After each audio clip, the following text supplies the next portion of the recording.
Well, thanks so much. I think that we should start so they don't say that we Latinos start everything very late.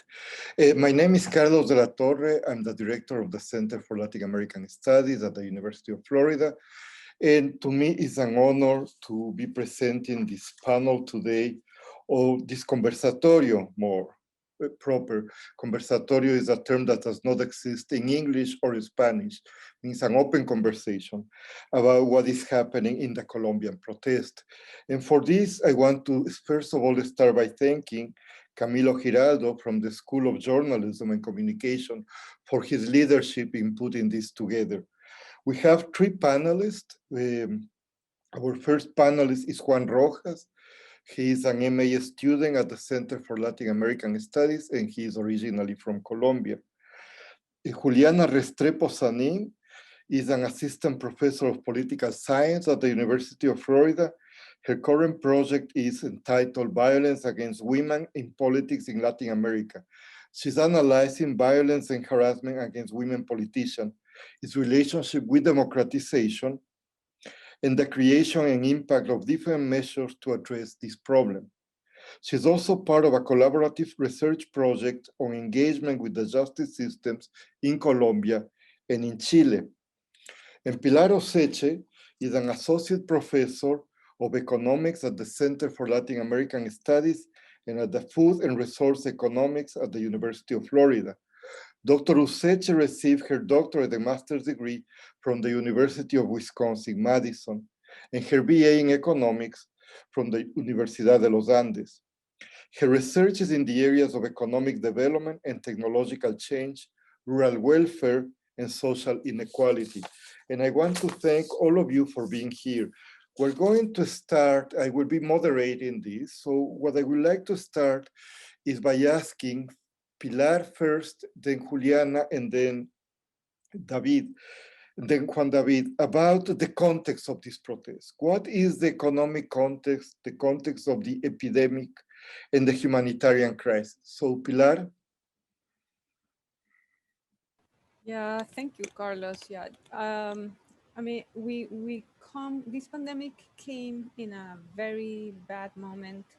Latin America in general, we had several countries that had a recession, and since 2015, when the prices of commodities and exports started dropping because of lower demand from China, we started seeing a reverse trend in terms of poverty starting to increase after a long period of decreases. And we also see unemployment going up again, especially youth unemployment. That's from an economic perspective, that's critical. Things are going poorly, and we also see industrialization, where a lot of the jobs are shifting from industry and agriculture to services, which are highly intensive sectors. So suddenly we have the pandemic, and for this is context for Latin America, but for Colombia, we have three things that contribute to this social tension, especially among the youth. It's the failed implementation of the peace agreements, the massive exodus from Venezuelans coming into the country in really poor conditions, and an unprecedented spike in unemployment due to the lockdowns and pandemic measures. Thank you, Pilar. Juliana? Yes, I also wanted to mention some of the, seconding what Pilar just said about unemployment, and keep in mind that the pandemic increased unemployment exponentially. It's like 17%, I think. But also, I think it's important to think about the political context. Pilar mentioned the peace agreement, and something that I wanted to mention is that these protests that we're seeing are new and have very specific things that are new, but also are connected to other protests that we've seen with the Duque government. So Duque was elected with a slim margin. He rejected the peace agreement, even though a bunch, like a large number of Colombians actually supported the peace agreement, even though it wasn't approved in the referendum. A lot of people didn't have a chance to vote for it. So I think, and he ran on a campaign of rejecting the peace agreement and kind of promising that it wasn't going to be implemented. It hasn't happened as much as he said, and probably as much as some of his supporters hoped. But I think that's an important part of the context, and it's important to remember that the country is polarized politically, that the crisis with Venezuelan migrants is making a lot of people really uncomfortable. The government doesn't know how to deal with it.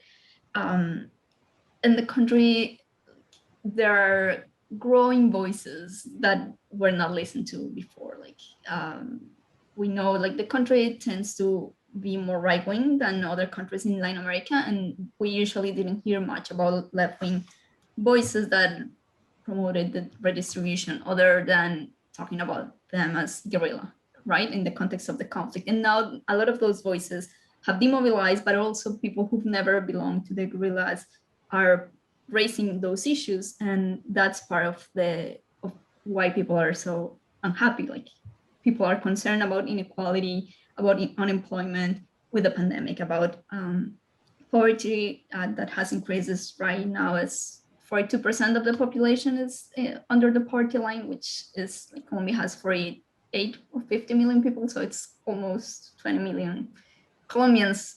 So it is, I think, and that's one of the things that kind of scares me the most with this current climate, is that there's a lot of polarization, a lot of people criticizing the government, and the government is not doing enough to address some of those concerns, because it hasn't been the tradition to address those economic redistributive concerns. And a lot of those things are also linked to kind of the promise of democracy that were made in the Constitution of 1991, that people are actually demanding that it's fulfilled, and it's not happening. So I think that's also an important part of the context, besides what Pilar already mentioned. Thank you, Juliana. Juan? I just wanted to thank you, Dr. De La Torre and Camilo, and Dr. Luceche and Restrepo. Just adding to what Dr. Restrepo was saying, I mean, it's really just offering some context. It's important to note just how much the Colombian left has managed to expand in recent years, and also the growth of anti-Uribismo. I mean, it's something similar. You could compare it to what's happened to the PT in Brazil, but in the opposite direction. I mean, Álvaro Uribe, when he left office in 2010, had something like an 80% approval rating. And you look at polls today, and he has a core group of supporters, but it's nothing compared to what it used to be. And in other countries also, I mean, we see similar delegitimation of most political figures. I mean, some are less, there's less animosity towards certain figures, but most politicians generally have higher unfavorable ratings than favorable ratings. And adding to what Dr. Luceche said, I think it's important to highlight some of the regional context for how countries have fought against the pandemic. You look at Colombia, and Colombia is among the Latin American countries that have spent the least in social services towards the pandemic. I think it's something like 4% of GDP, whereas the US and UK, I mean, here in the US, debt for GDP has spiraled to like 140%. And you look at Colombia, and it's gone from like 50 to 60%. And so one of the principal reasons for the tax reform that ignited these protests was that the government was scared that the international investment agencies would downgrade Colombia to junk status, because there's only one notch above junk. But it had that status prior to the pandemic.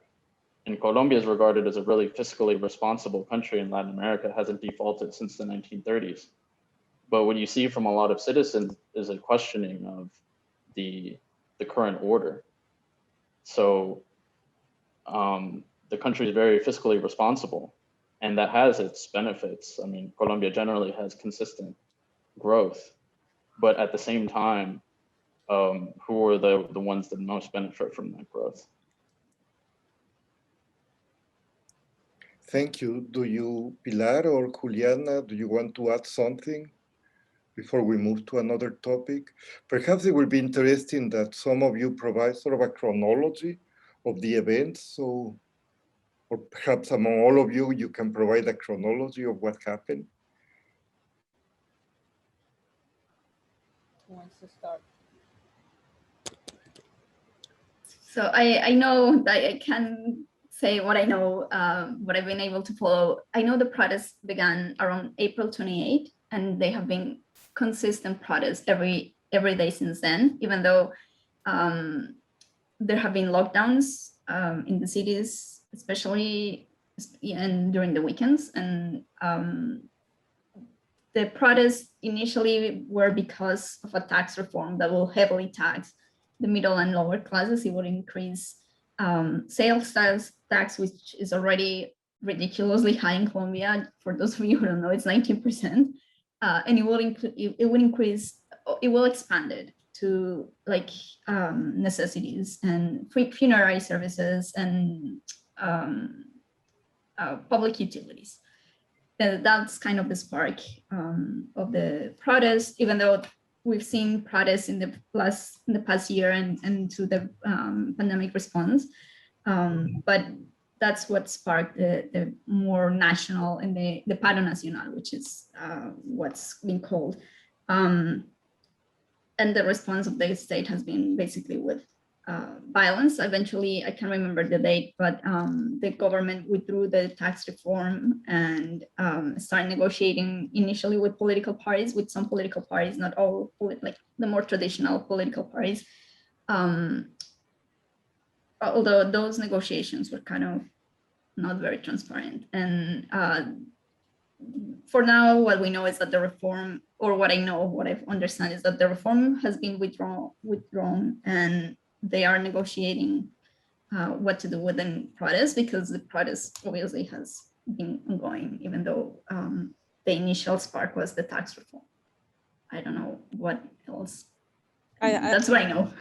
Yeah, I think I would add that to me, it seems actually like the protests so there were protests, massive demonstrations in 2019, and there was a halt because of the pandemic. So there was all this social tension that hadn't been released, and then we have the pandemic. And as Juliana is saying, there's a proposal of a tax reform in the worst moment ever. So it kind of triggers these demonstrations, but there are different sectors that have joined the protests. And many people in the agricultural sector see this as the continuation, even from the massive strikes that were there in the rural sector in 2017 that they feel were unresolved and not settled. So this is tension that has been building up over the years, and not just in Colombia. We know 2018, 2019 saw protests in Chile, in Argentina, in Ecuador, in Nicaragua, in Guatemala, in Honduras, and in Bolivia. Even the president was removed. So yeah, it's.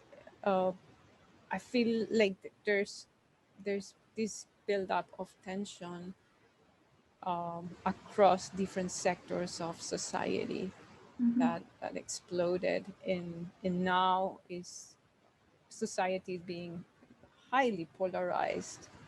And this is also a continuation of the polarization that started before Duque got elected, and the polarization we see throughout the world with the increase in the media, social media, and how people draw their information from this social media, allowing people to just kind of build up their opinion based on their friends' opinions. And massive attacks, political attacks in the media by bots that are being paid to promote a specific view.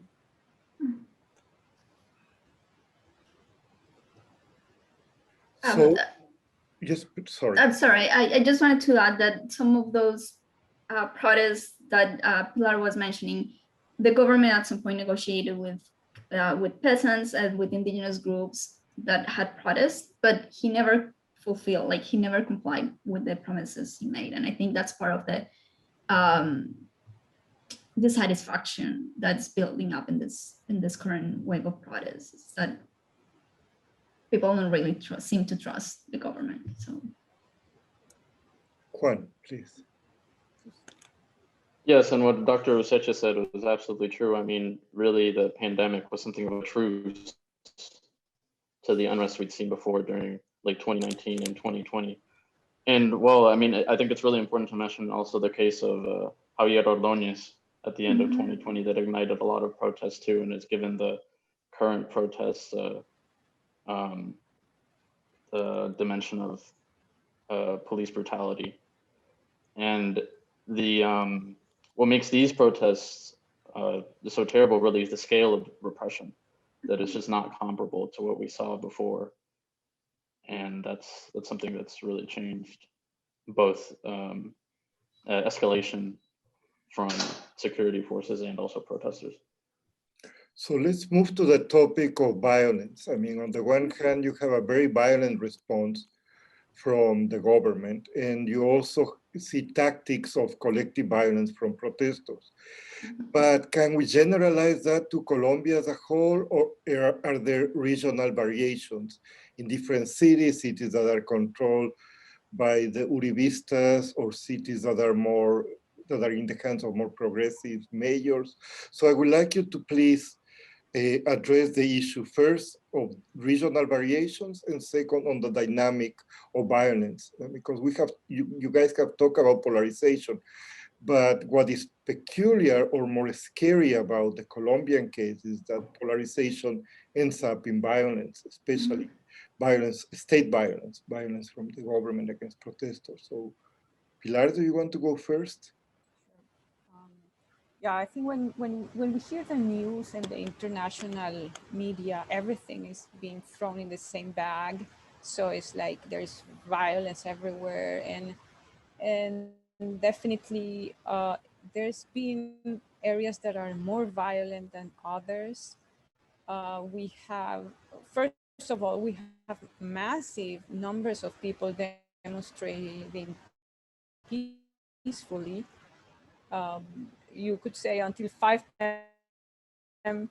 nothing happens, and then start seeing new actors entering and taking advantage of the fact that maybe it's getting darker, people are getting more tired, and so but on the other hand, there's also one aspect that I think is actually positive, is how we have seen that some mayors have had a very different attitude towards the protests than others. In bigger cities like Bogota and Medellin, the mayors did from day one reject the militarization of the city.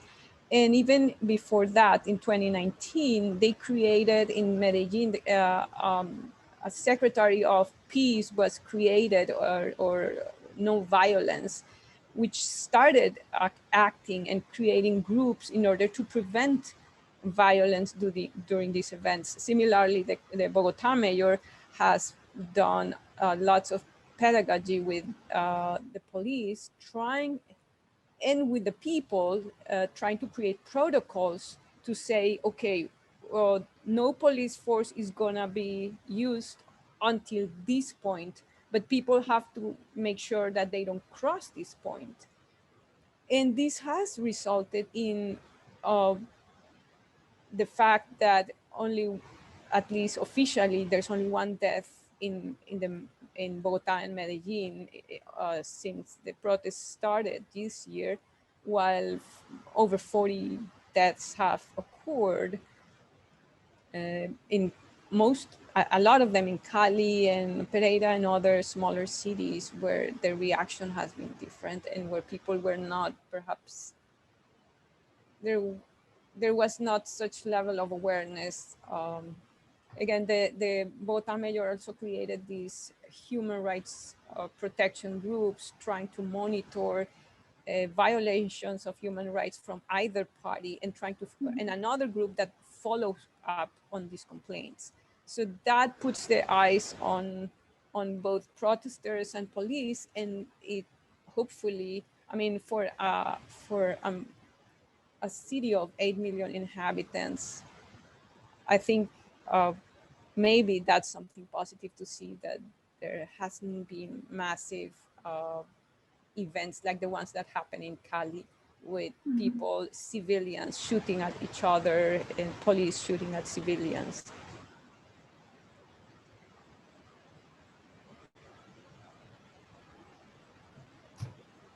Juliana? Yeah, I'm not sure. I mean, of course, I agree with Pilar, and I think that's an important point to bring about, is that even though we've seen violence, the response has not been the same throughout the country. It has evidently been more severe in Cali and in the poor, most marginalized neighborhoods in Cali, which I think it's unsurprising, honestly. But I see that it's kind of a replication of what police and the military have done in the country in other regions. It's kind of now moving to the cities, and that's well, I'm not sure if that's new, but we're seeing it in the cities now, and especially in Cali. And I think it's related to the decision of the mayors to stand up to the government and saying, and that's like the mayors in Bogotá and Medellin have opposed the government, like they are from the opposition. So it's unsurprising that the response has been different. Yeah, that's all I want to say about that. Yeah, maybe just to complement briefly, yes, I would say it is not that there hasn't been any violence in Bogotá and Medellin, of course, just that we don't see the severe outcomes that we see in other places. I would like to build up on that question. If you guys can talk about the racial, ethnic, and gender components of violence from the government against protesters and of citizens. I mean, for me, it was striking to read in El País that how it was portrayed that citizens were fighting against Indians, right? So all of these colonial images coming back. So Juan, can you start with that?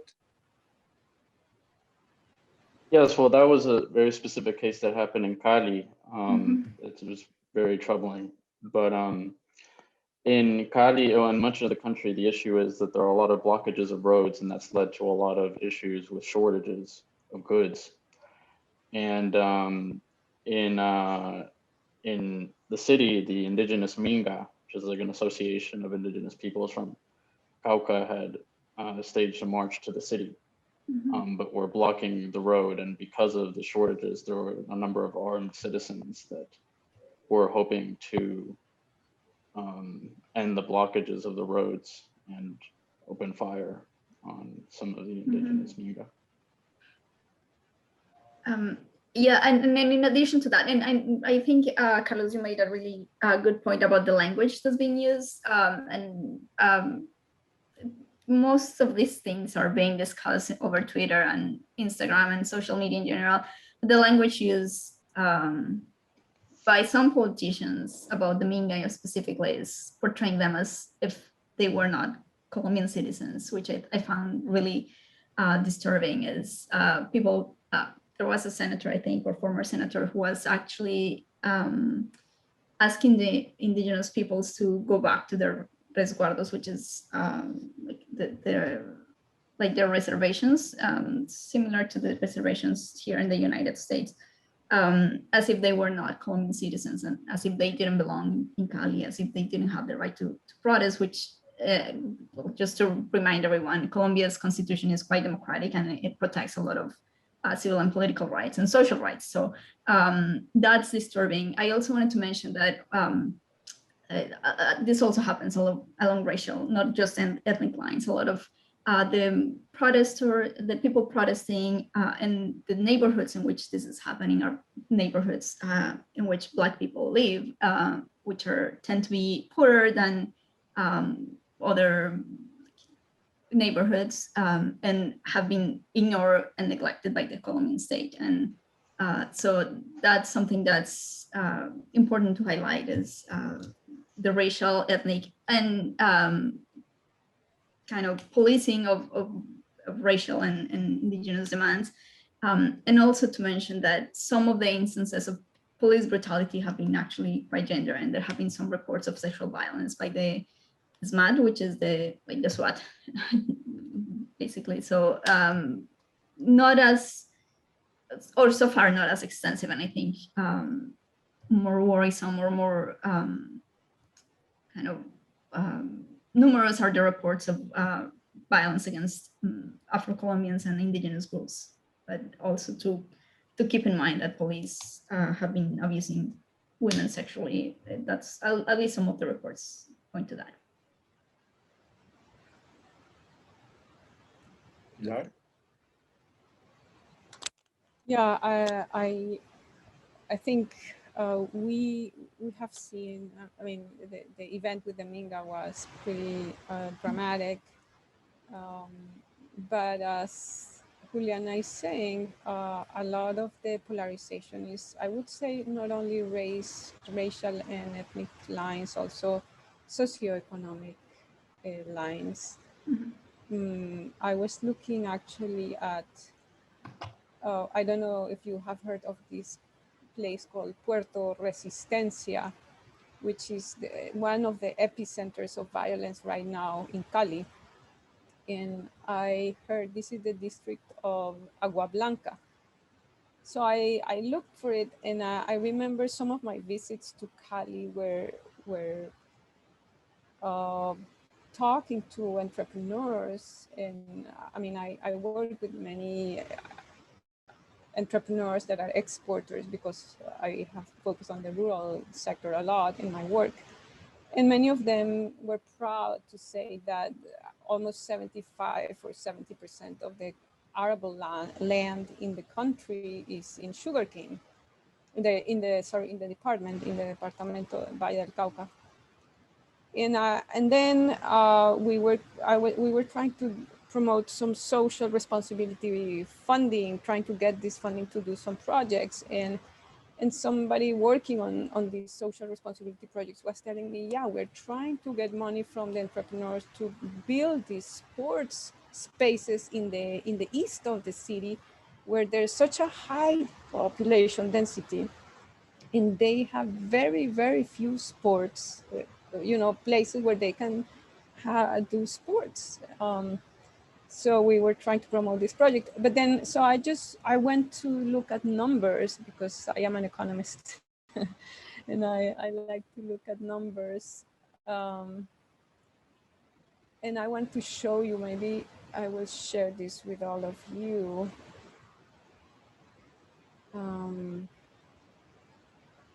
So this is Cali.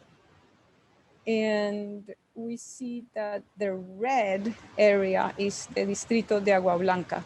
That's where we find Puerto Resistencia, as I said, the epicenter of violence right now. When we look at specific numbers for,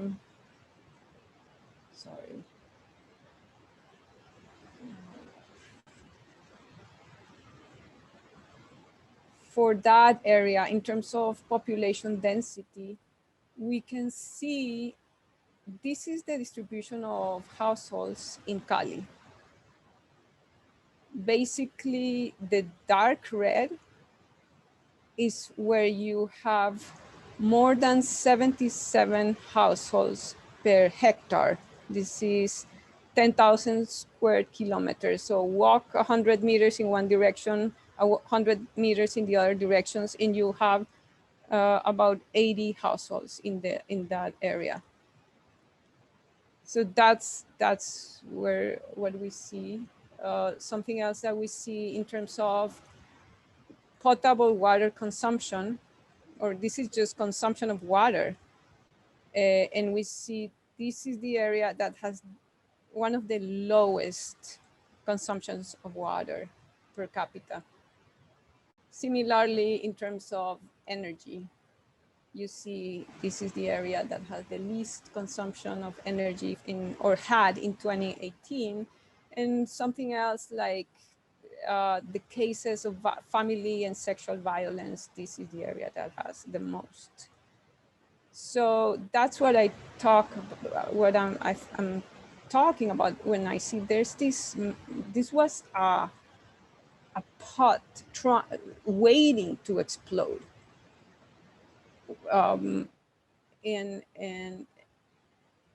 that's the case in many areas in the Colombian cities. Thank you. Is this a new cycle of violence? It's something related to the past history of violence in Colombia? Are we going to see this type of cycle of violence, urban insurrections, police repression, now that, especially after the country went through the process of peace?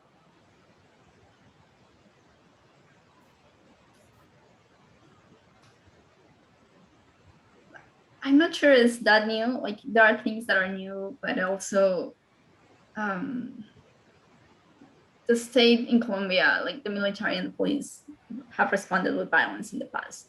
That violence and that response had usually been directed at rural communities more than urban communities, even though like, this is kind of a very well-known secret that the police in Colombia tend to infiltrate marches, and this was from when I was growing up there in the 90s, and that they will infiltrate marches and like Mayday parades and things like that, and to start violence. So I think there are a lot of things that are not new, that are kind of part of the history of Colombia, associated with the armed conflict and with the rejection of communism and the fight between the state and left-wing guerrilla groups. And there are also parallels, or at least there seems to be some indication that right-wing armed groups are part of the protest, and that they are inciting or doing violence, especially in Cali. Like there have been some reports of civilians actually being the ones attacking the police and not protesters. But and these are, like, again, not very well investigated.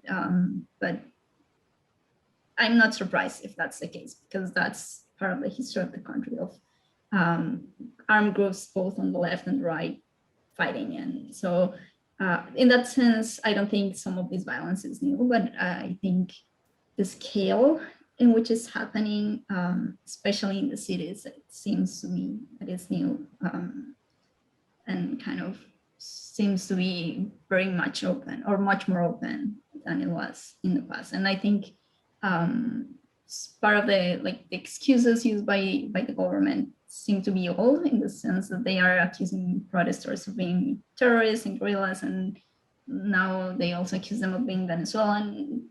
But I'm not sure that holds that well now. So Yeah, I mean, what Dr. Restrepo was saying, it plays also into your question, Dr. La Torre, of the differences between the different cities. I mean, Cali has a far more complex security situation than that of Bogota or even Medellin. And as Dr. Restrepo said, and we've seen this in other countries too, in Ecuador and in Chile, that the government is very, tends to liken protesters to infiltrators from Venezuela, or armed groups, guerrilla groups, what you name it. But well, in Colombia, I mean, and in Cali, for example, there probably is some truth to that. To what extent, it's hard, almost impossible to say. the vast majority of protesters will certainly be peaceful. But I have seen statements from commanders of the ELN that have said that they did participate in protests during 2019 and 2020. And similarly with right-wing groups, as well as police infiltrations, as Dr. Restrepo said. So it's a factor to consider, but not overstate. Yeah, I would like to highlight that. I mean, as Carlos, you said, Colombia has a history of violence that is,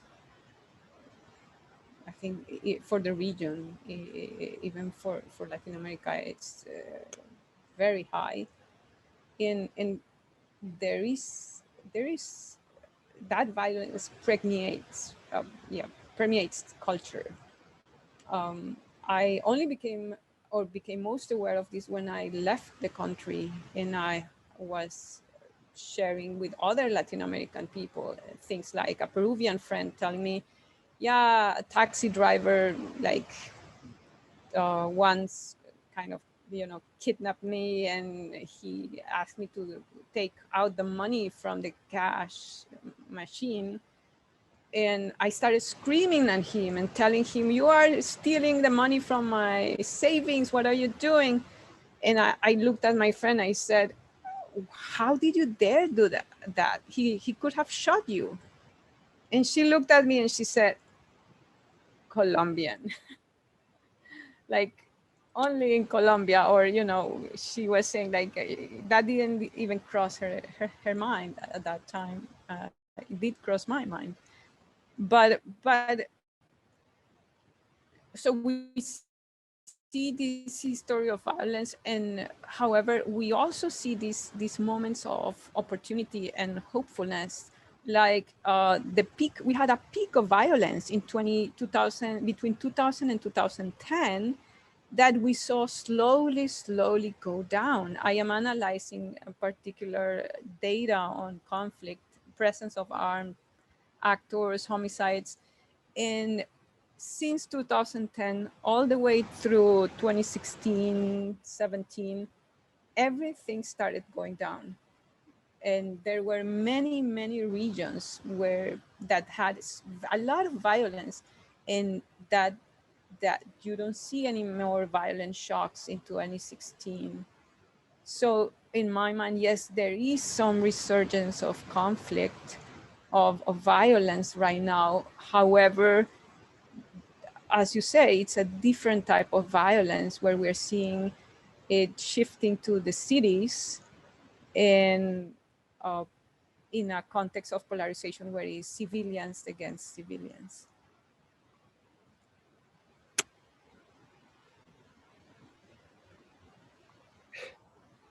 Wow. So before we open it to the public to have more questions and comments, I would like to you guys that briefly mention, what are the similarities and difference between what is happening, and you guys have been referring to that, to what is happening in Colombia now and the cycle of mobilizations of 2019. If there's any particular Colombian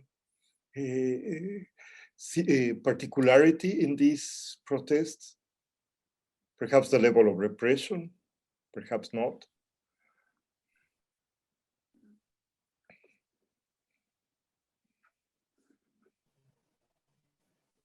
I'm not sure if there are, well, I think maybe the fact that the level of repression is probably higher in Colombia than in other countries, even though we know that in Chile, the carabineros also use the force excessively. But I think probably, and I don't think we know by now, like we're still in the midst of the protests, so we'll probably know for sure who started the violence and what their motives were moving on. But as I said, I wouldn't be surprised if a lot of that violence was incited by people affiliated or close to paramilitary or former paramilitary groups, state forces. So that's something that I wouldn't be surprised. I'm not saying it's the true because again, we're still in the middle of everything.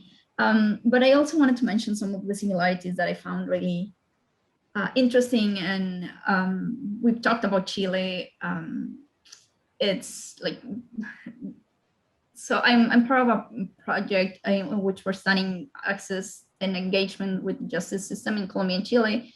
And when we started, this was before protests in either country. This project started in 2017. And what we found in Colombia is that Colombians are much more conscious of their rights. Like we did focus groups in both countries, and Colombians, even people from lower socioeconomic status, which we weren't expecting, they will discuss their rights using the language of democracy. And as I have rights, and I would confront the police if they did something against me because I'm a citizen and I have rights. And we didn't find that in Chile. And I think part of that is how the protest it's being discussed. Is I've seen a lot, especially again in social media, people talking about the rights, about the constitution as this tool that gives them power to protest the government and oppose and resist police brutality. But also that we saw that in Chile, and that eventually ended up in Chile changing its non-democratic authoritarian constitution through a constituent assembly. And some of the calls of some of the protesters have been to create a new constitution in Colombia. But also I've seen a lot of like, especially last year with the case that Panelists was mentioning, the Javier Ordóñez, who was killed by the police, a lot of the same language used by protesters, but people who were protesting here, the killing of George Floyd and the use of the Black Lives Matter label, for example, in Colombia, that's happening.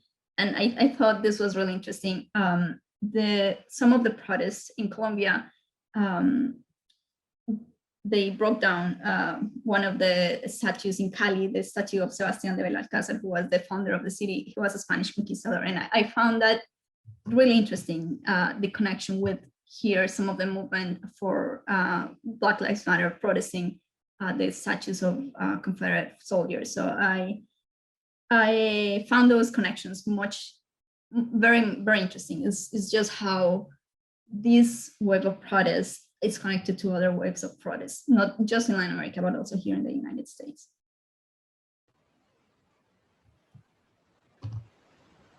I think something that is different about these protests right now is the sense of urgency from all sides. In my mind, everybody has suffered because of the pandemic. So there is this sense of urgency both from the right, from the left, from the entrepreneurs, which in my mind is going to provide a lot of energy for change. This is going to be a catalyst for change, and we don't know. I feel like we're walking on a thin edge where the balance can go in different directions.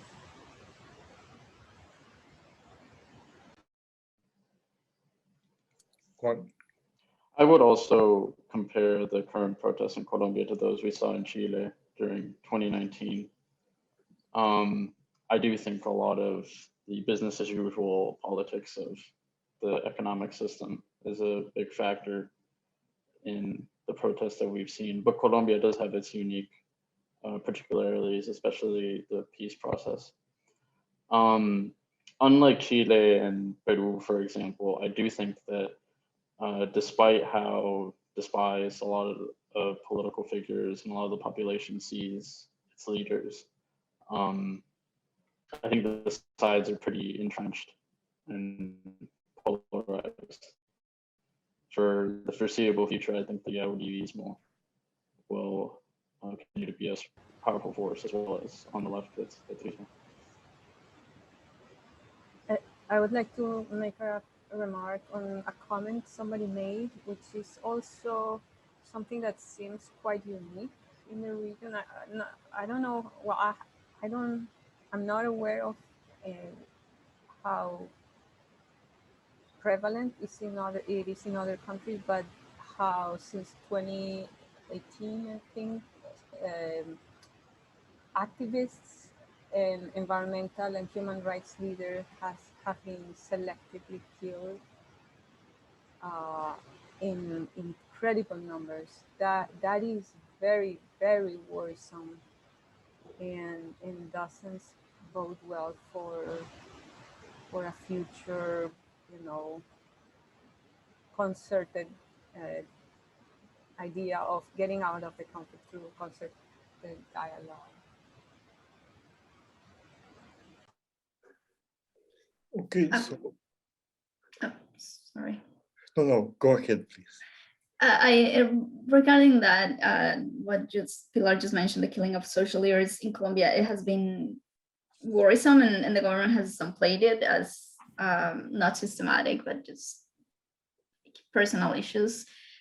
Even though the international community and human rights activists have been highlighting the issue, and I think that speaks of how kind of oblivious the Colombian political elite seems to be, and I think that seems to me a bit different from protests in other countries. Is that so? We're having elections, congressional and presidential elections next year, and one of the things that I've seen from afar, of course, is that politicians seem to be baffled. Like they don't seem to know what to do with the protest. There's no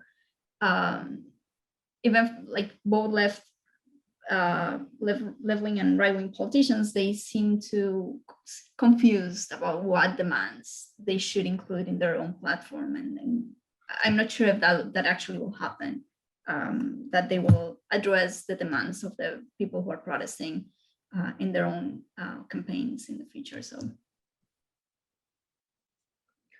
Thank you. So why don't we gather a few questions from the audience? Please, you know, since many of us are from Latin America, we have a tendency to give speeches that last for 1 hour when we make a question. So let's try to remember that questions have to be precise and concise. So, I mean, if you can please raise your hand, and Camilo and myself will call you. So Camilo, do you want to?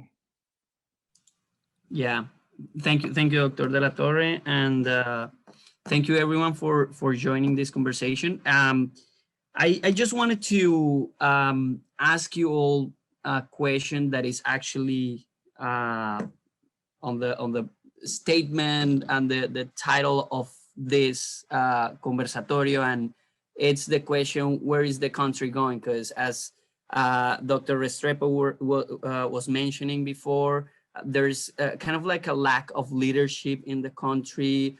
Politicians from both sides, they don't really know what to do with this situation, how to deal with it.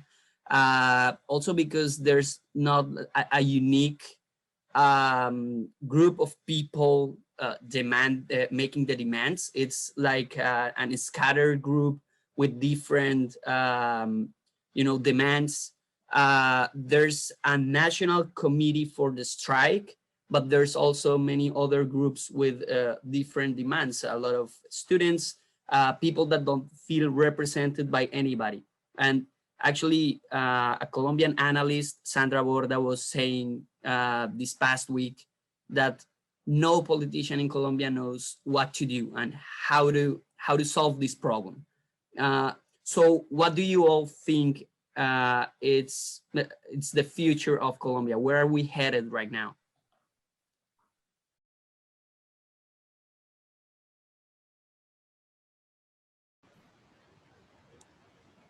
Pilar?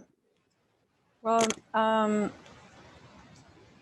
think, as I said, I see it as a thin balance, and I see positive things and very negative things.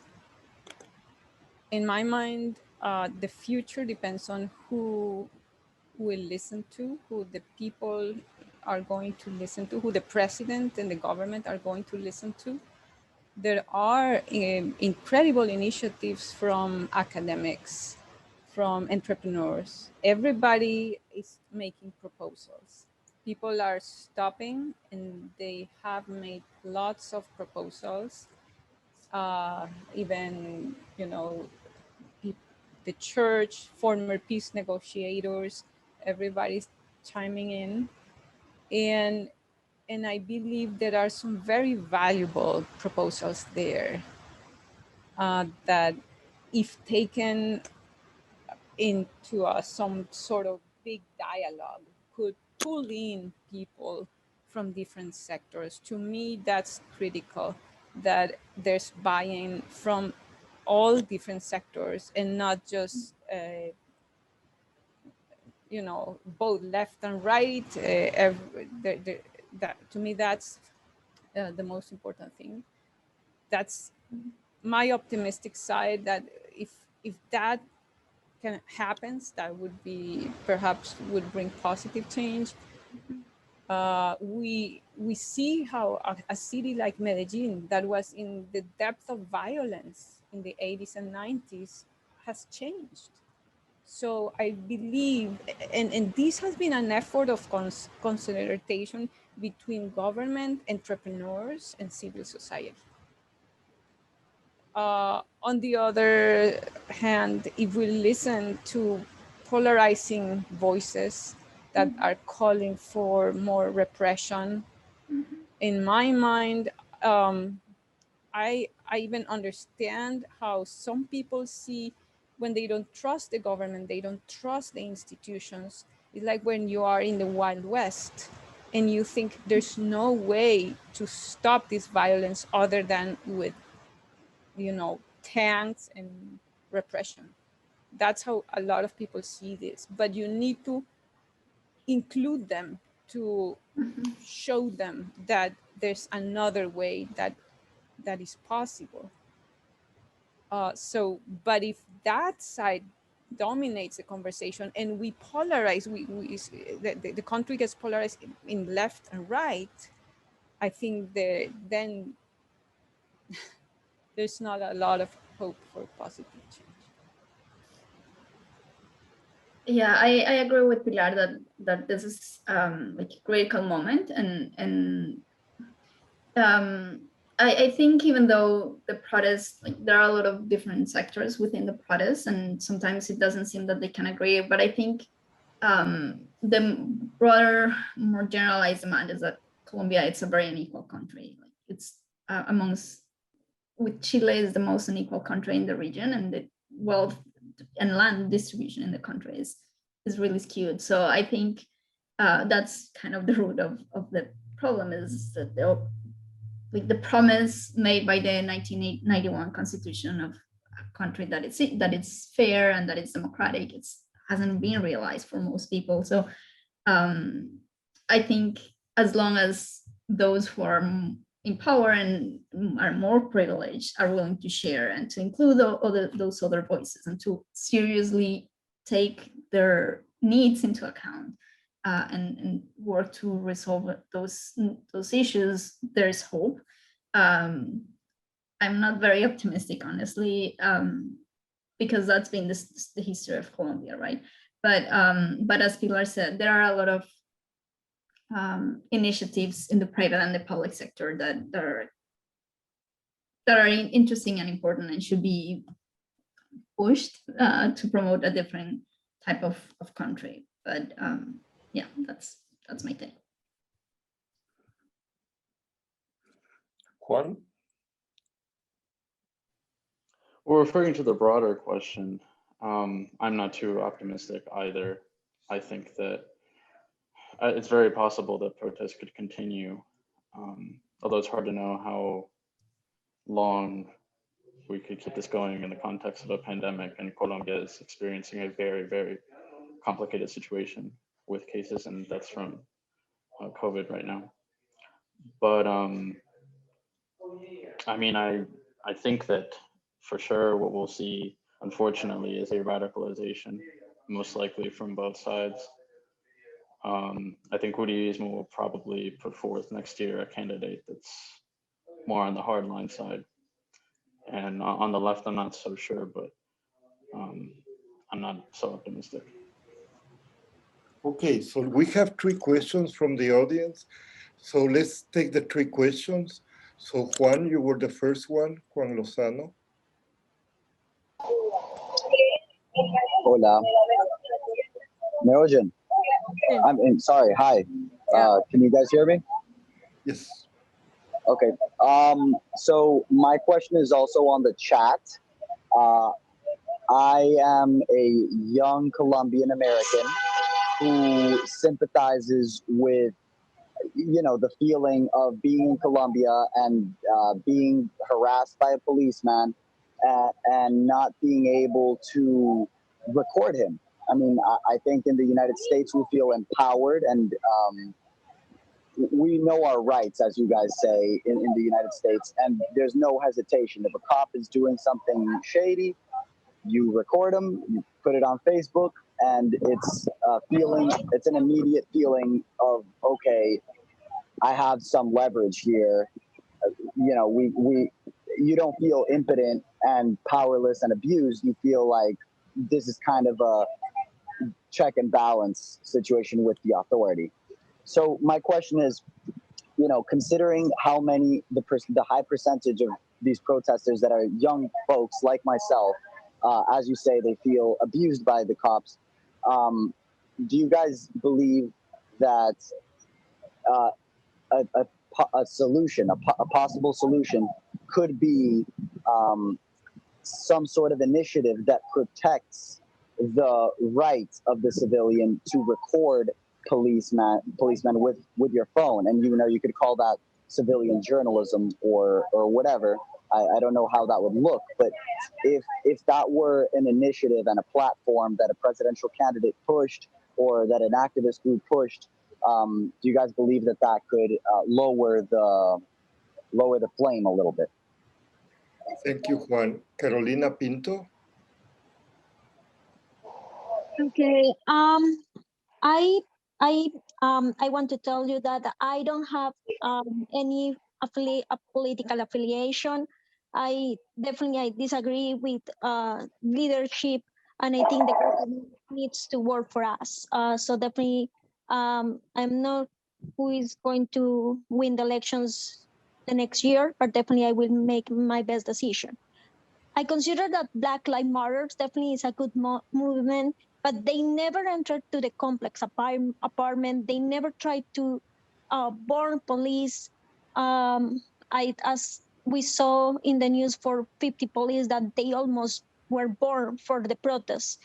So definitely I am seeing in the social media that is unbalanced, and I am seeing that is more in one side. So what is the line between the free protest and the right to study, work, and get food? What is how the international institutions can see also that not only the people who is protesting for peaceful are they want the rights, but also people who we don't want to protest. How the international institutions can guarantee us that we can have a better country if there is some balance from one side. Thank you. Thank you, Carolina. Julio Pachón. Hello, everyone. Thanks for the Conversatorio. My question, I guess, mainly goes to Pilar, Dr. Useche. Since this whole thing, maybe the drop that overspilled the cup was the deficit, the budgetary deficit, and attempting to do a tax reform. What would be the solution economically on that side? It seems like that's still something that needs to be addressed somehow. Is there anything that you would put forth, or do you see the government putting forth something along those lines to address just one of the many problems that there are? Thank you, Julio. Let's get another question from Carolina Ortiz, and then our panelists will respond. My question was actually similar to Julio's. Among all of the demands that the people are having right now, which do you think is the more realistic that Duque's government, and taking into account his type of politics and economic line, what would be the demand that he would likely address and that he should address with more urgency right now? Thank you. So, Pilar, do you want to start the answers, please? Yeah, I'll start with the one that was directed to me in particular. Julio is right. It's a tragic situation because Latin American countries, in Colombia in particular, has acquired a huge fiscal debt with the pandemic, which means the government is not going to have the money to do a lot of social reforms and a lot of social spending. In my mind, there needs to be much better communication about this situation and much better communication about what is the budget currently spent on. How can we think of not only increasing the pie, but also distributing it better? So the issue of the tax reform is an issue that people became so polarized, they started talking, yes, like either I hate it or I love it. And that's the problem. There was very little analysis about whose rents is this money ultimately coming from, capital or workers? And that's the key of the protest in some part, is like, where are we going to take this money from? So to me, there's no easy answer because every single country in Latin America is in the same situation. The government feels under pressure. Right before the tax reform, the rating agencies were threatening Colombia with, as Juan mentioned, with dropping their sovereign ratings, which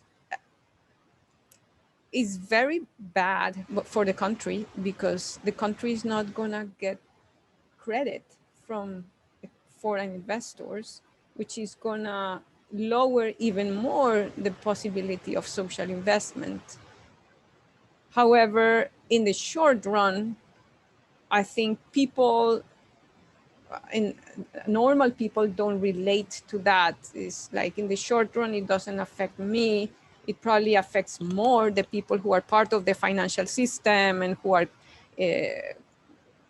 part of the formal economy.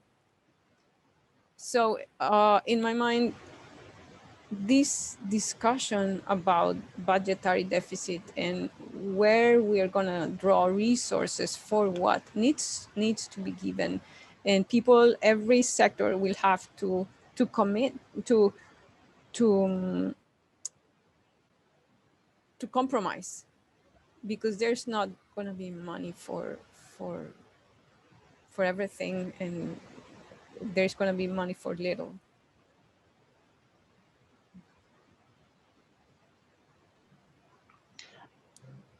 I'd like to add to that for Julio's question.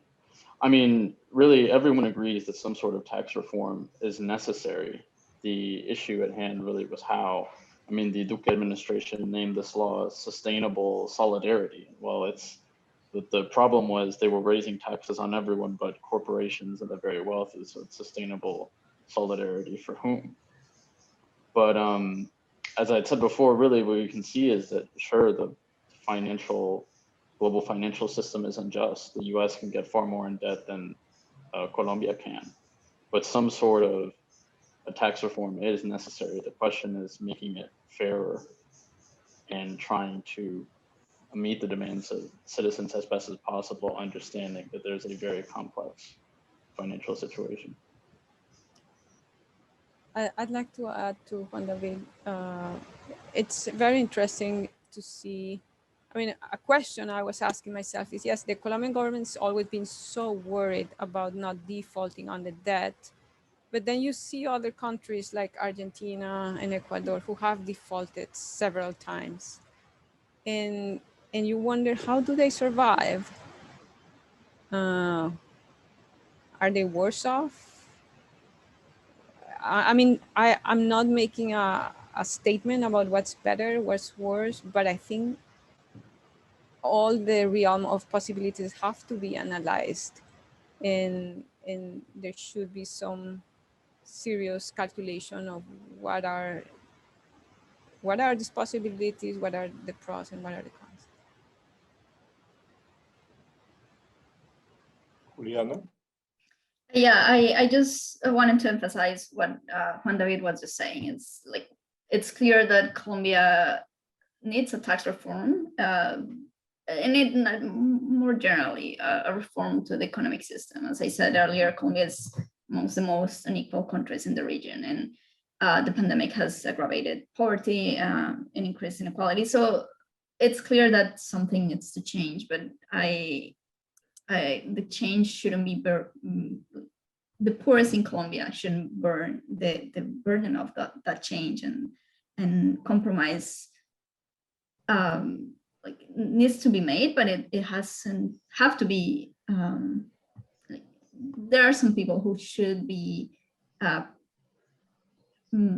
of, sorry, I'm missing the words, I'm blanking, but should be making more than they are doing right now. Like, should be taxed more than they are right now, because they are making way more and they are benefiting from a system that is very unfair. So yeah, that's what I think it's necessary, and I'm not sure that's what's actually happening and what's actually going to happen. Relating also quickly to what Dr. Usecha said, I mean, Bloomberg reported that prior to the proposal of the tax reform already in February, Colombia's bonds were trading like junk. So in practice, it might as well be downgraded. And that, I mean, Pilar asked the right question: what exactly is worse? So it's a dichotomy. Thank you. We have two new questions.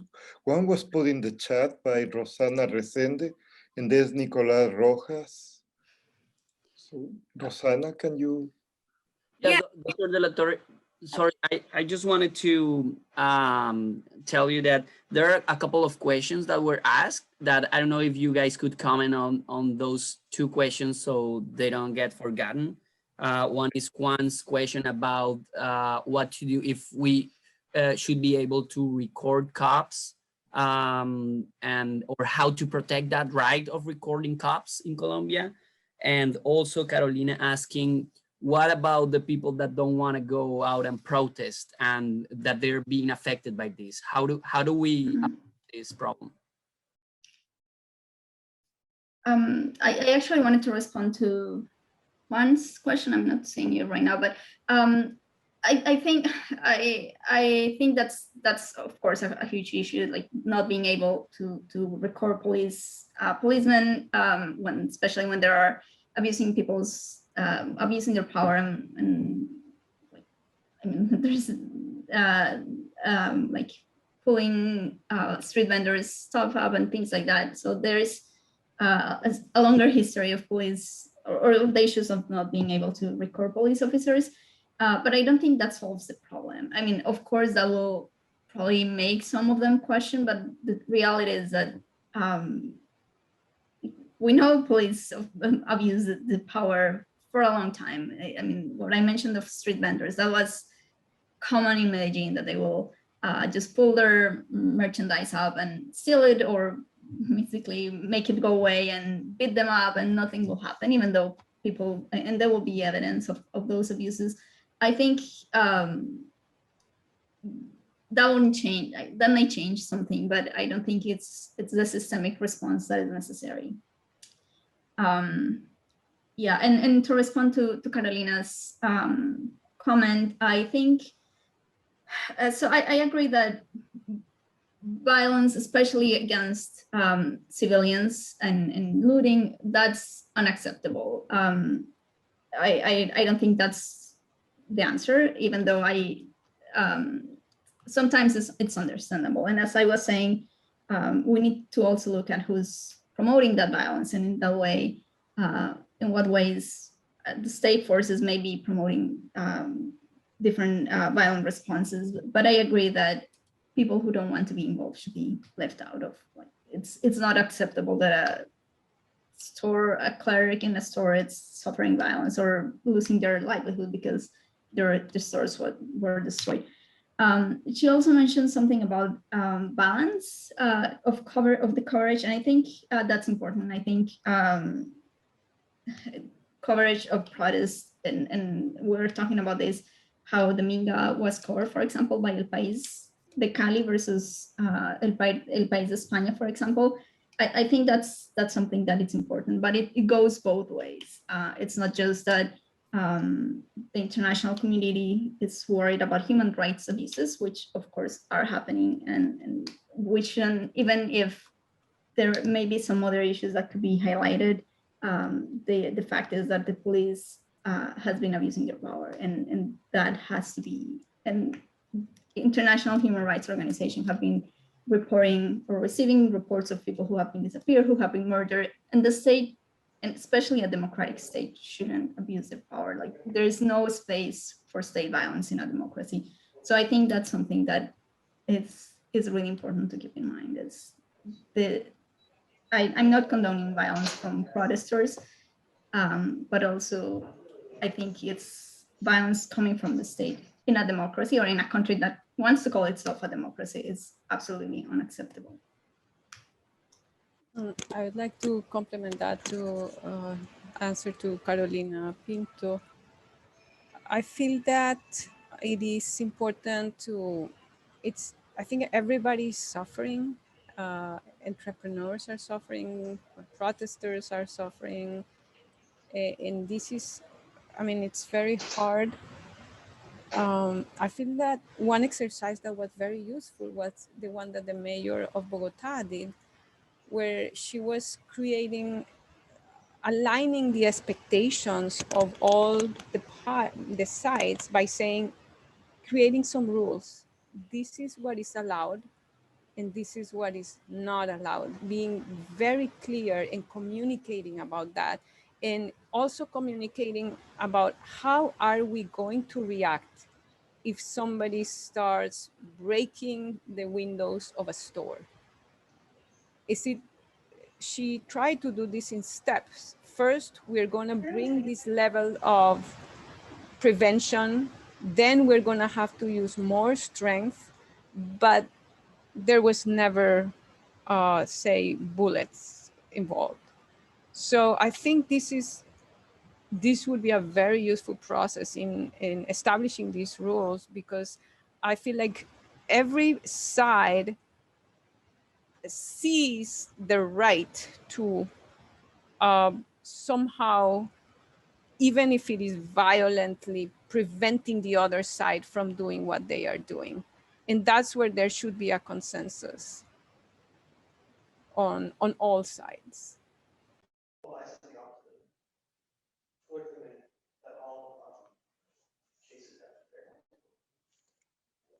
Juan?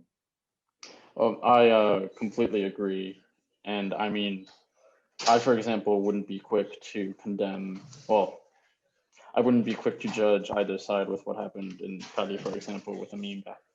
But what we can do is recognize the proportion, the scale of the problem that we're seeing, and abuses, small or large, however they may be. So it's, as Pilar said, it's unacceptable to see police officers attacked or thrown acid at, but at the same time, we do also need to recognize the scale of force that each side is capable of using. So police officers are armed and protesters typically are not. And well, the numbers just bear that out. I think one police officer has been reported as a fatality compared to possibly 40 civilians. Well, we have 3 new questions. So Rosana Resende, Nicolás Rojas, and Maria Molano. Hi. So I was just curious about what you all think is sort of is or should be or has been even in recent times the role of the Colombian diaspora. So there's probably, I don't know the exact numbers. I know it's well over 1 million Colombians who live in the United States, a lot of whom came in the 80s and 90s. So with very much still invested in what's going on in Colombia, with family members in Colombia. And I'm just, yeah, I was just curious what you all think ought to be the role. I think, you know, as Carlos brought up at the beginning of this, a lot of us are from Latin America, and I think it's always an interesting thing to consider what happens when you care deeply about what's going on in Latin America. You don't live in Latin America. How much influence should you have? And whether there's a role for people to influence US policy towards Colombia in light of what's going on. Thank you, Rosana. Nicolas?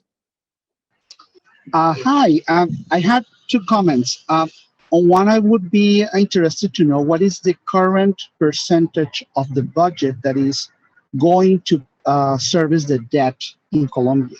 Because I think that that is one of the key things and goes back to what was talked about the default and how that affects the response of the government.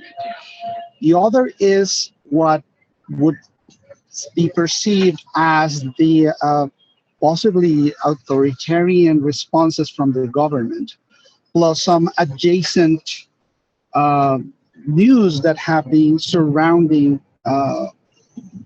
this particular event, because it would seem that there are some very authoritarian tendencies from the government, from the Duque government, that I perceive as very problematic going forward, looking again to the topic as what is the future for Colombia.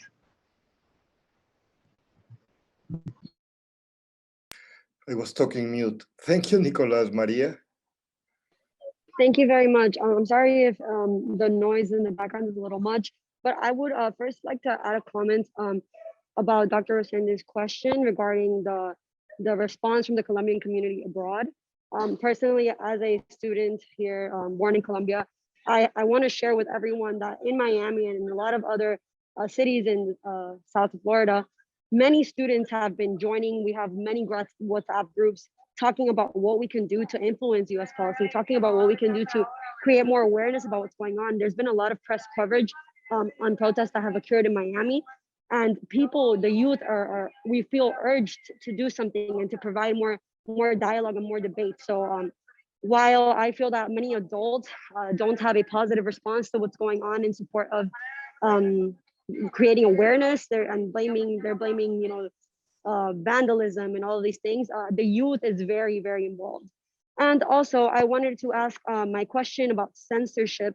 So I've experienced it firsthand on my Instagram. When I post stories about Colombia, I get less views than I normally would. I can't see my friends' stories on Instagram from Colombia. They're censoring everything that you're putting out and tagging it as violence. So the Guardian actually set up a WhatsApp where people could send their videos to and it could be reported. I was wondering what your thoughts are on that and what more platforms could be created for the censorship. Thank you. Thank you, Maria. So, Pilar, do you want to go first? Those were a lot of questions.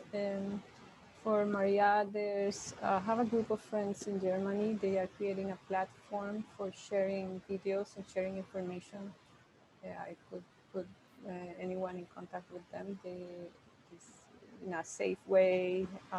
That's one idea that came to my mind. Second, somebody was asking, I think Nicolas, about the current percentage of the budget that is going to service the debt. This is, I don't know precisely for Colombia right now, but I wanted to show you this graph for Latin America. In particular, we see that of all emerging regions in the world, Latin America, on average, the debt, the public debt as a percent of the GDP or gross domestic product has increased, is the largest now in 2021, about 80%. And the percentage of the value of exports that would need to be spent in order to service the debt is 57%. Why do we calculate this in terms of exports is because a lot of this debt is in external currency.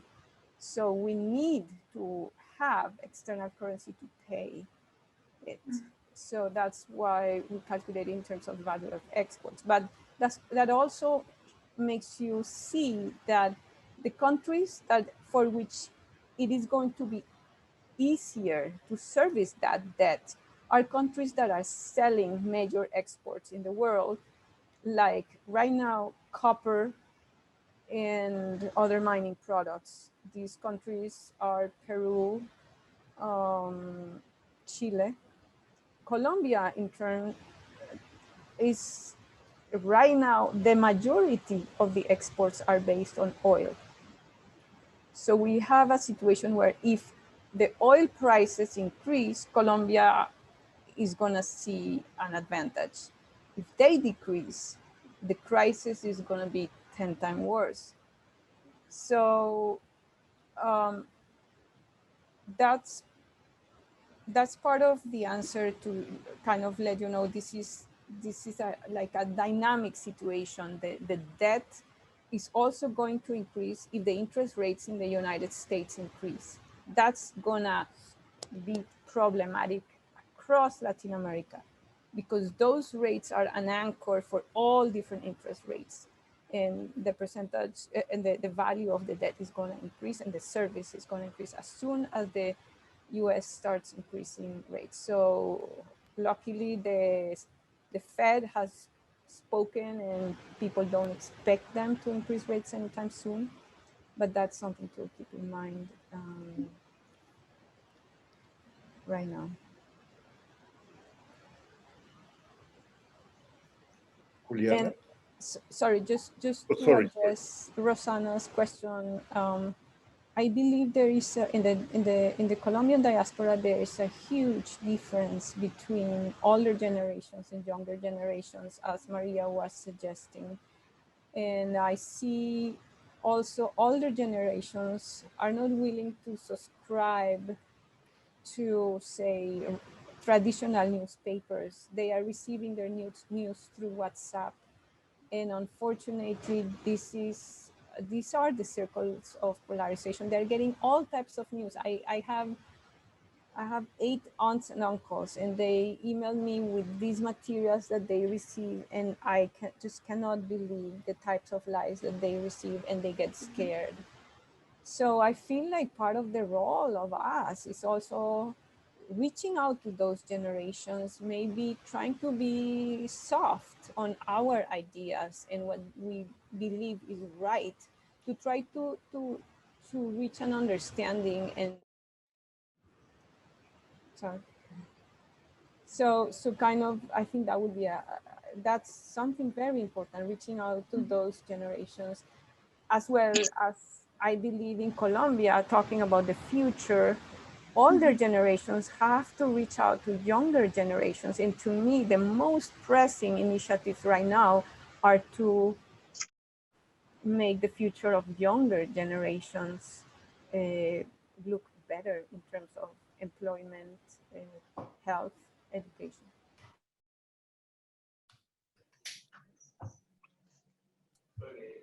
Adding to that. Go ahead, Juan. Who I imagine most of you live in Florida. It's right that you're senators. I mean, I don't know if you saw, but Marco Rubio was very quick to cast the protests as some sort of conspiracy organized by the Venezuelan government or leftist guerrillas. And well, I mean, either way, you guys are his constituents and have some sort of power in that area. So you can write your senator, tell him, hey, I mean. Juliana? Gracias, Juan. So I wanted to emphasize like the generational differences within the Colombian diaspora and also in Colombia itself. I think a lot of that polarization is occurring also along generational lines. And I think I mentioned the Colombian Constitution too many times today, but I think that it's important. It's because like young people have grown up with a civics education that is mandated by the Constitution, and I'm now much more aware of rights and much more aware of where the rights or the power of the police should stop, right? And I think that's something important. For example, my parents' generation, they are absolutely used to and excuse police violence precisely because they grew up with state of emergency and a lot of state violence. To respond to Nicolas' concern about authoritarian response, and I think that's something interesting that I hope doesn't go to that, but there were discussions about declaring state of emergency in the country, like not estado de sitio. I can't remember the word exactly, but basically it's suspending constitutional rights so the government can use even more force to respond to the protests. And I think that actually will be catastrophic. It will probably be way worse than actually negotiating with the protests. And I think that's something that the Colombian diaspora and the international community can actually pressure the government not to do, is to engage the protests as a legitimate form of social or showing social discontent, and engage with them seriously in a dialogue that doesn't entail or only to militarizing the country even further. Thank you. Thank you. Can we get a couple of more questions? Hopefully the teenagers have left. Yeah, I believe so. We have time for more.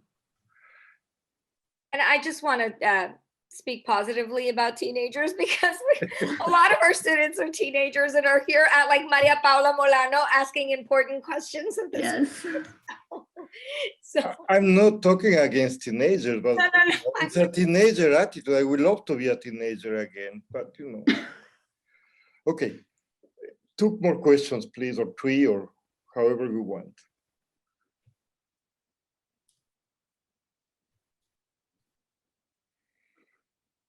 Carolina, do you have a new question?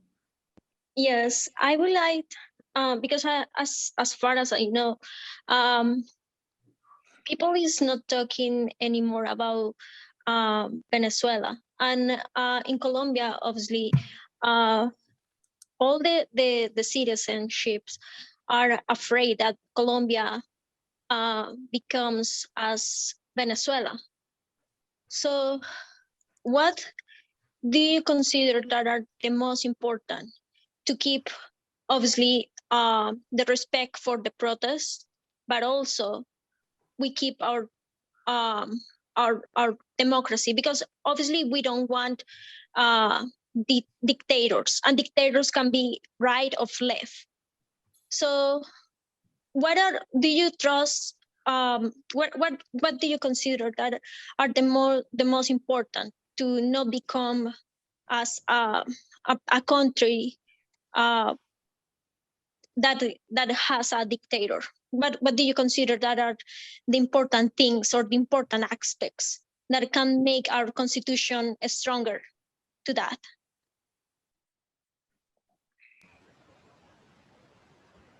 Well, I think the media has been promoting views of the situation that are very, I don't know the word in English, amarillistas. Yellow journalism. Sensationalistic, yeah. Sensational. So, yeah, and I believe there is a portrayal of the political situation similar to before the peace process, saying if there is a peace process, then the left is going to be in power, and then everything is going to go to hell, and we are going to become Venezuela. I believe Colombia has very strong institutions that are way beyond still the situation that is in Venezuela. I think Colombia is far, far away from that situation. And that is precisely what hinders somebody becoming a dictator, and is the strength of the institutions.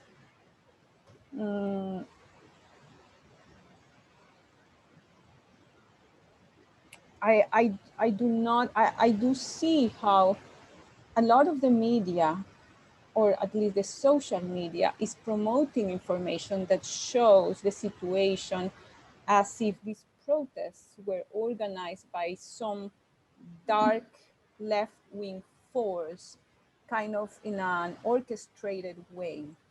Personally, I do not believe that is the case. I believe there are different sectors of society that are manifesting their issues with the status quo, with how things are going right now.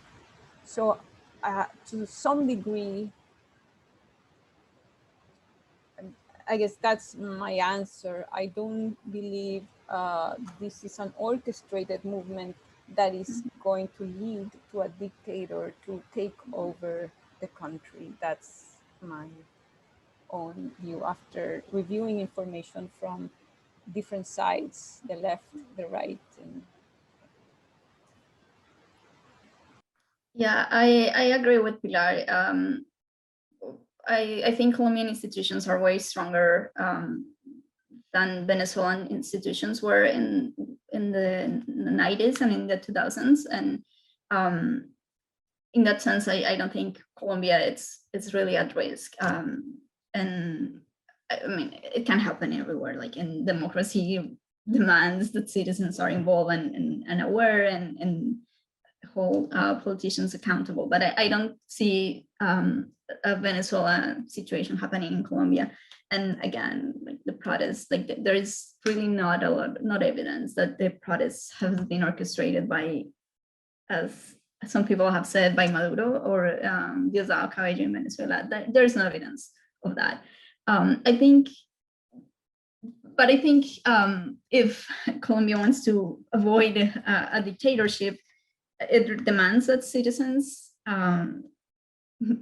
keep politicians accountable, but also that the country becomes much more inclusive, and that democracy is actually for everyone, not just a few, and that everyone really has the right to participate, and everyone's voices have the right to be listened to. And I think that that's what should be done to avoid becoming a Venezuela. And I hate those comparisons, because Venezuela's situation is quite complex and quite different. And a lot of those comparisons are not grounded on a true understanding of Venezuela's situation or Venezuela's history or Colombian's history. So, but again, it's just a matter of moving towards a much more stronger democracy, which, as I said, Colombian institutions already are. It's more a matter of expanding those institutions to reach much more Colombians. Citizens can also be involved, and actually a protest can be a part of that. I mean, for example, let's say a hypothetical, if we in some years have a President Petro who wants to take over the courts, I mean, protest is a very important part of sustaining and strengthening our institutions. And I mean, you think about these conspiracies, yeah, you go to Venezuela and any sort of discontent by the population is cast as what? It's el imperio. It's the right-wing forces. So it really just depends on whatever government is in office at the time. There is a question that was posed by Guamay Martel, and it says, what could we do as students to become active participants in helping Colombia? David, do you want to start?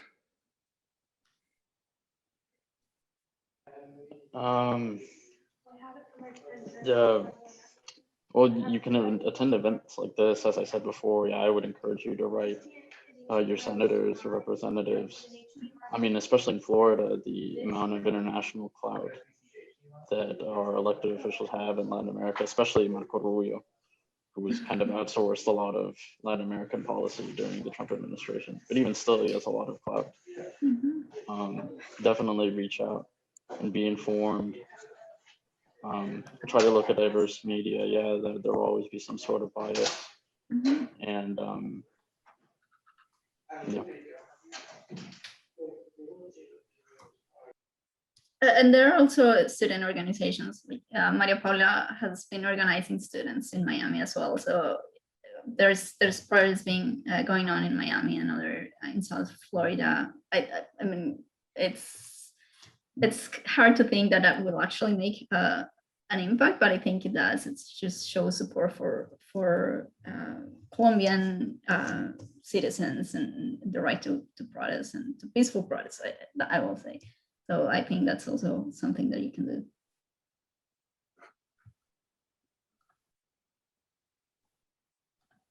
Pilar?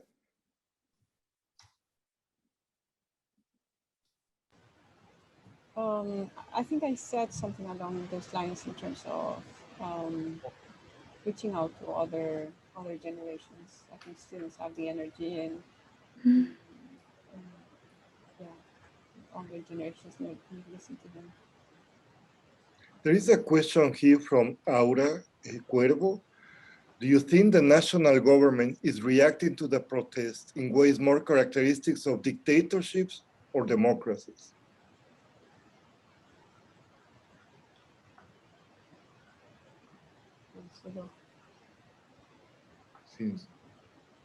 Yeah, Pilar, why don't you go first?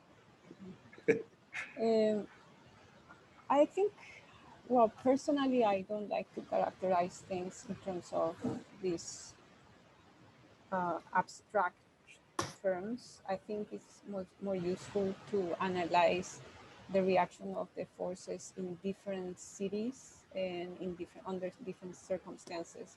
I feel it's better to do a more scholar analysis of those reactions and what is triggering them, because it may be different in different situations and in different regions. Juliana? Yeah, I agree with Pilar. I think some of that response has been disproportionate, and certainly state forces have used excessive violence, which again, I already said this shouldn't happen in a democracy. But so far, the government is not declaring state of emergency. So hopefully that will stay that way. That's what I will say. Juan? I mean, you compare what's happened now in Colombia to previous protests in Latin America, and yet the scale is astounding in not a positive way. I mean, I was really struck by what happened in Chile, and I mean, this is just as bad, if not worse. I mean, Colombia is very funny in that our elected officials tend to be very articulate. And you see a lot of officials from the government, and they might say that, they might say, as Duque did yesterday on CNN, that, oh, we condemn police abuse, but it's for international audiences, and this tone within the country is completely different. Or they're very quick to condemn violence by protesters, but then far more silent when it comes to abuse by security forces. Thank you. So, Juliana, Pilar, and Juan, do you want to give some concluding comments? There was one question there that I was looking from Maria Molano. She asks, how can we dismount the claims of many Colombians against the protest they make against the protest regarding Colombia's protest being led by communism. I think a big obstacle to people understanding the root causes of the protest and preventing their proper judgment of this situation is this argument. And I agree. I think, again, people are looking at the extremes. The way I often try to portray this is people are afraid, or often people who have that fear, they support a market economy. They see, yeah. And in my mind, promoting good conditions, good labor conditions, promoting higher wages, increasing education, all of this contributes to increasing a middle class. And you need a broad middle class to have a healthy economy. You cannot keep having this bipolar situation, polarized situation. So even for the economy, it is healthy to consider these demands because you need to have a healthy society. And Nordic countries that are very, where income is redistributed in a much more equitable way than even in the United States, those countries are not communists. They are not even socialist. Those are market economies that tax their individuals at high rates to redistribute those that money in the way of social welfare programs. So what people are asking is not necessarily a characteristic of a communist country. Is simply increasing the size of the middle class and lifting up the poor.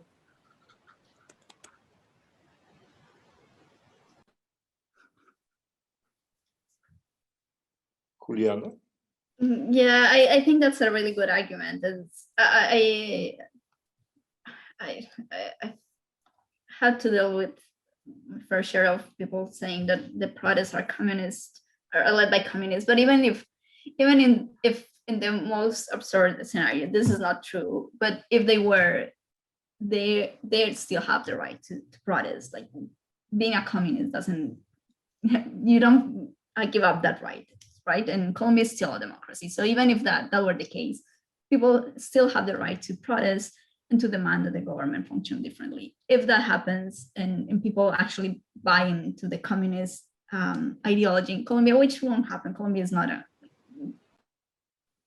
for of Latin American countries, Colombia is probably the least communist country, but that's a different story. But right now, they have the right to protest.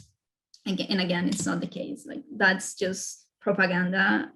They are conveniently using language that I think it's a bit outdated, but it's still the right if that were the case. So protest is part of a healthy democracy in the same way that a healthy middle class is part of a strong, or it's fundamental for a strong economy. So that will be my answer. Juan? I second Dr. Restrepo and Dr. Useche. Well, I mean, this has been a fantastic event. I really want to thank Camilo for organizing this, panelists for their very interesting insights, the public for their engagement, for the Center for Latin American Studies to be on top of these moments of these conjunctures in Latin America is very important.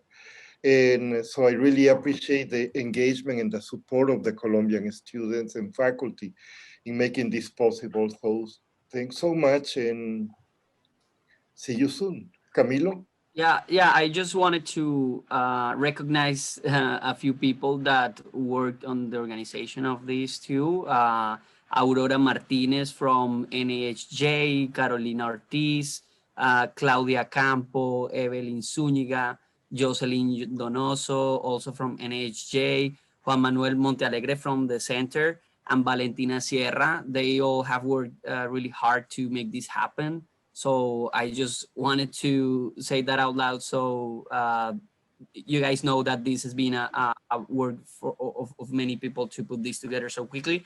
And thank you so much to Dr. De La Torre, the center, who helped us put this together, and to the panelists. Thank you so much. I believe this has been really helpful for us as international students to have the chance to listen what's happening in our country and see that there are many other people here in UF and in Florida who are going through the same stress as we have. So thank you very much for this opportunity. Thank you, Camilo. Okay, thank you. Coming. Bye. Bye, everybody. Thank you. Bye. Thank you.